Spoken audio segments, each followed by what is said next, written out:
சட்ட விழிப்புணர்வு மற்றும் அப்டேட்களுக்கு உடனே சப்ஸ்கிரைப் பண்ணுங்க மதீஸ் லீகல் லென்ஸ். இந்த வீடியோவை மறக்காம உங்க நண்பர்களுக்கு ஷேர் செய்யுங்க. இல்ல சார், அதுக்கெல்லாம் இப்போ வாய்ப்பே இல்லை சார். எனக்கு நீங்க சொல்றது புரியுது சார், ஆனா லா மாறிடுச்சு. இல்ல சார், உங்க சொத்துலையும் நீங்க சுயமா சம்பாதிச்ச சொத்துலையும் உங்க ஒய்ஃபுக்கு பங்கு இருக்கு. நீங்க நேர்ல வாங்க, நான் வேணா சொல்றேன். ஆனா அதுக்காக சார் எனக்கு புரியுது சார், நீங்க என்ன அவுடேட்டடா இருக்கீங்க, லா மாறிடுச்சு, நீங்க நேர்ல வாங்க, நான் உங்களுக்கு ஹெல்ப் பண்றேன். நீங்க யாரை வேணாலும் கூட போய் கேட்டுட்டு வாங்க, அவங்க நான் சொல்றதுதான் இன்னும் ஆழமா சொல்லுவாங்க. நான் கொஞ்சம் சிரிச்சுக்கிட்டே சொல்றேன், அவ்வளவுதான் வித்தியாசம். சரிங்க சார், வாங்க, எப்போ வேணாலும் வாங்க. என்னாச்சு, இந்த கிளைண்ட் கிட்ட இவ்வளவு தூரம் கோவமா பேச மாட்டீங்க, ஏன் இவ்வளவு டென்ஷனா பேசிட்டு இருக்கீங்க? பின்ன என்ன, இப்போ நான் சொல்லிட்டே இருக்கேன், அப்புறம் காதலே விழாத மாதிரி சொன்னதே மறுபடியும் சொன்னா எப்படி? சட்டம் முன்ன மாதிரி இல்லை. நான் உங்கள்கிட்ட ஆல்ரெடி சொல்லியிருக்கேன், ஏற்கனவே நிறைய லாஸ் மாறிடுச்சு. இன்னும் அந்த கன்ஃபியூஷன்லேருந்து வெளியே வரல. நாளுக்கு நாள் ஜட்மெண்ட்ஸும் அப்டேட் ஆகிட்டே இருக்கு. சொன்னால் புரிஞ்சுக்கணும்ல, இல்லை முன்னாடி அந்த மாதிரி தான் இருந்தது, நீங்கள் மாற்றி சொல்கிறீங்க அப்படின்னு சொன்னால் அப்புறம் நம்ம என்ன சொல்ல முடியும்? நம்ம ஹெல்ப் தான் பண்ண முடியும். மறுபடியும் சொன்னதையே சொன்னா சார், அப்படி என்ன கேஸ், ஏன் இவ்வளோ டென்ஷன்? ஜஸ்டிஸ் கிருஷ்ணன் ராமசாமி அப்படிங்கிறவர் கண்ணன் நாயுடு வர்சஸ் கம்சல் அம்மாள் அப்படிங்கிற வழக்குல சென்னை ஹைகோர்ட்ல ஒரு ஆர்டர் பாஸ் பண்ணியிருக்காரு. கணவன் சம்பாதிச்ச சொத்தா இருந்தாலுமே மனைவிக்கு ஈக்குவல் ரைட்ஸ் இருக்கு அப்படின்னு சொல்லி ஒரு ஜட்மெண்ட் பாஸ் பண்ணியிருக்காரு. என்னது? பயப்படாத. நீ சம்பாதிச்ச சொத்தாலும் சரி, நீ கஷ்டப்பட்டு சுயமா சம்பாதிச்ச சொத்தா இருந்தாலும் சரி, உன்னோட பொண்டாட்டிக்கு அதுல ஃபுல் உரிமை இருக்கு. இன்ஃபேக்ட் ஈக்குவல் ரைட்ஸ் இருக்கு. எதன் அடிப்படையில் அவர் இந்த தீர்ப்பை கொடுத்திருக்கிறார்? ஒரு விஷயம் சொல்லட்டுமா? இப்போ நீ ஆஃபீஸ் போறியா, என்ன ஒரு 8 மணி நேரம் வேலை பார்ப்பியா? இப்போ ஏதாவது ஐடி கம்பெனினா மேக்ஸிமம் என்ன ஒரு 10 to 12 hours வேலை பார்க்க போறாங்களா? அஃபிஷியலி வேலை பார்க்க போறாங்க. ஆனா இதுவே உன்னோட ஒய்ஃபை பத்தி யோசிச்சுப்பாரு.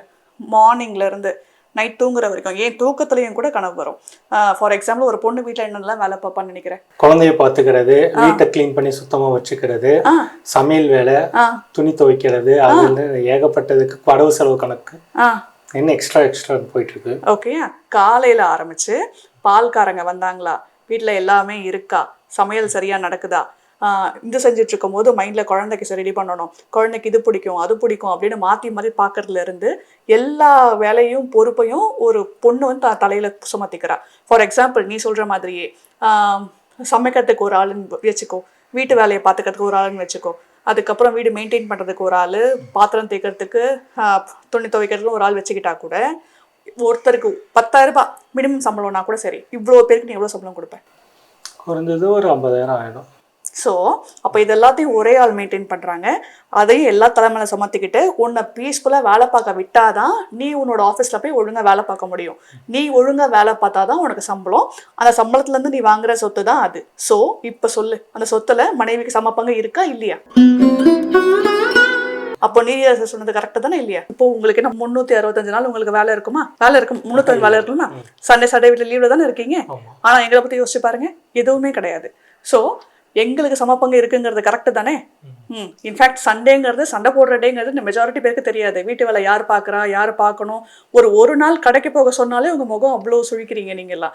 அப்போது 325 நாளும் 24 மணி நேரமாக வேலை பார்க்குற எங்களுக்கு எவ்வளோ கஷ்டமாக இருக்கும். அப்போது சொத்து சம உரிமை இருக்குன்னு சொல்கிறது கரெக்டு தானே? ஸோ இது எல்லாத்தையும் மனசில் வச்சுட்டு இப்போ இருக்கிற நிறைய பேர் அதை அங்கீகரிக்கவே இல்லை. ஆனால் நீதியரசர் கிருஷ்ணன் ராமசாமி அங்கீகரிச்சிருக்காருன்னு நினைக்கும் போது ரொம்ப சந்தோஷமா இருக்கு. நாங்கள் எங்கள் மூலமாக ஒரு மனமாத நன்றி தெரிஞ்சுக்கிறோம். சரி, இது இப்போ ஹோம் மேக்கரா மனைவிகள் இருக்கிறது போலவே ஹோம் மேக்கரா சில கணவர்களும் இருந்துட்டு குடும்பத்தை மட்டுமே கவனிக்கிறவங்களும் இருக்காங்க. நிறைய பேர் வேலையை விட்டுட்டு குடும்பத்தை மட்டுமே கவனிச்சுட்டு இருக்க கணவர்களும் இன்னைக்கு இது பண்ணிட்டு இருக்காங்க. மனைவி வேலைக்கு போய் சம்பாதிக்கிறாங்க. அப்படிங்குள்ள இந்த மனைவி சம்பாதிக்கிற சுய சம்பாதியத்துல கணவனுக்கும் சொத்துல சம பங்கு இருக்கா அப்படின்னு சொல்லிட்டு பொது புத்தியில சில கேள்விகளை எழுப்போம் இல்லைங்களா? நினைச்சேன் இந்த மாதிரி கேள்வியெல்லாம் இன்னும் நீ கேட்கலையே அப்படின்னு நினைச்சேன் நான். இங்க பாரு, இப்பதான் ஓரளவு பெண்களுக்கு ஈக்குவல் ஆப்பர்ச்சுனிட்டி கிடைச்சிருக்கு ஒர்க் பிளேஸ்ல.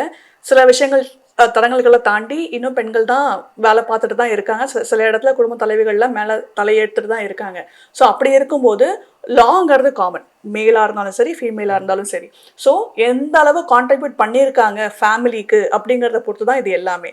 ஸோ லா காமனா இருக்கும்போது இதோட பதில் நம்ம எல்லாரும் ஆகணும். கணவனோட செல்ஃப் அக்வயர்ட் ப்ராப்பர்ட்டியில வைஃபுக்கும் ஈக்குவல் ரைட்ஸ் இருக்கு அப்படிங்கறத நான் லெஜிஸ்லேஷனா மாறணும் அப்படிங்கறது எங்களோட ஆசை. அதுக்கு இந்த திருப்பு ஒரு ஃபர்ஸ்ட் ஸ்டெப்பா இருக்கும்னு நாங்க நம்புறோம். ஒரு காலத்துல வந்துட்டு பெண்களுக்கு வந்துட்டு சொத்துல சம பங்கு கொடுக்கணும், பெண்களுக்கு சொத்துரிமை கொடுக்கணும் அப்படின்னு சொல்லிட்டு அம்பேத்கர் எவ்வளவு முயற்சி பண்ணப்ப இங்க இருக்கக்கூடிய அடிப்படைவாதிகளும் ஆணாதிக்கவாதிகளும் அந்த மாதிரி வந்துட்டு சட்டத்தை நிறைவேற்றக்கூடாதுன்னு சொல்லிட்டு ஏகப்பட்ட போராட்டங்களை வந்து நடத்தினாங்க. அது பெண்களை வைத்துக் கொண்டே சென்னையில இருந்து டெல்லிக்கெல்லாம் அனுப்பிய போராட்டத்தை அம்பேத்கரை கண்டித்து பண்ணாங்க. அந்த நாள வந்துட்டு மனசு விதமான அம்பேத்கர் எனக்கு இந்த அமைச்சர் பதவி வேணாம்னு சொல்லிட்டு ராஜினாமா பண்ணிட்டு போயிட்டாரு. அதுக்கப்புறமேட்டு கலைஞர் அவர்கள் ஆட்சிக்கு வந்ததுக்கு அப்புறமேட்டு தமிழ்நாட்டுல பெண்களுக்கு முதல்ல சொத்துரிமை வந்து கொடுக்கப்பட்டது. இந்தியாவிலே முதல் முறையாக பெண்களுக்கு சொத்துல உரிமை இருக்கு அப்படின்னு சொல்லிட்டு அந்த சொத்துரிமையை வந்து தமிழ்நாடு நிலைநாட்டி காட்டுச்சு. அம்பேத்கரோட கனவை நிறைவேற்றி காட்டுச்சு. இப்ப வந்து பாத்தீங்கன்னாக்கா அதே தமிழ்நாட்டுல பெண்களுடைய உரிமையையும் அவர்களுடைய உழைப்பையும் உறுதிப்படுத்துறதுக்காக இப்படி ஒரு சமூக நீதி பார்வையில ஒரு தீர்ப்பை வந்துட்டு நீதியரசர் கிருஷ்ணன் ராமசாமி அவர்கள் கொடுத்தது உண்மையிலே வரவேற்கத்தக்கக்கூடிய ஒரு விஷயம். அதுக்காக அவருக்கு வந்துட்டு ஒரு கிராண்ட் சல்யூட்டே கொடுக்கலாம். இந்த தகவல் உங்களுக்கு பிடிச்சிருந்ததுனாக்கா மறக்காம எங்களை லைக் பண்ணுங்க, ஷேர் பண்ணுங்க, சப்ஸ்கிரைப் பண்ணுங்க. மதீஸ் லீகல் லென்ஸ். அக்ரிமெண்ட் இல்லாமல் மெஜாரிட்டி இப்பெல்லாம் நீங்கள் போகிறதே இல்லை ரெண்ட்டை பொறுத்த வரைக்கும். ரெண்டல் அக்ரிமெண்ட்டில் எந்த அட்வான்ஸ் நீங்கள் எவ்வளோ கொடுத்துருக்கீங்க, எப்போ உங்களுக்கு திரும்ப வரும், என்ன டிடக்ஷன்ஸ்னு தெளிவாக போட்டிருப்பீங்க. ஸோ ஸ்டிப்புலேட்டட் நான் காலி பண்ணி போகும்போது கையில் அட்வான்ஸ் அமௌண்ட் இருக்குது கொடுத்துருவேன் அப்படிங்கிற மாதிரி அக்ரிமெண்ட்டில் இருந்துச்சு அப்படின்னா காலி பண்ணி போகும்போது உங்கள் கையில் அமௌண்ட் வரணும், வந்தால் தான் நீங்கள் கிளம்பணும். அப்படி இல்லைன்னா அந்த அட்வான்ஸ் அமௌண்ட் நீங்கள் வாங்காமல் அந்த இடத்துல நீங்கள் கிளம்பாதீங்க.